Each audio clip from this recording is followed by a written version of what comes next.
You ask Tiger to calculate. This deals with linear inequalities with one unknown. The final result is m smaller than 9. Let's solve it step by step. Simplify the expression. Expand the parentheses.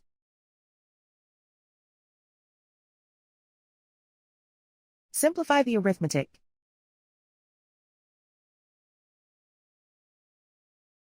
Group all constants on the right side of the inequality. Add 50 to both sides.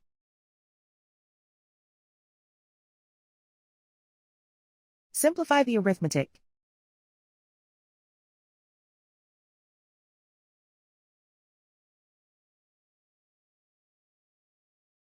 Isolate the m. Divide both sides by 50.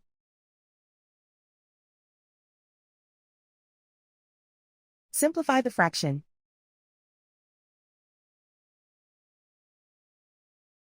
Find the greatest common factor of the numerator and denominator.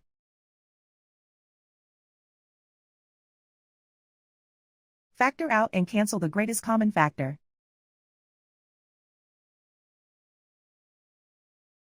Plot the solution on a coordinate grid. And so the final result is m smaller than 9.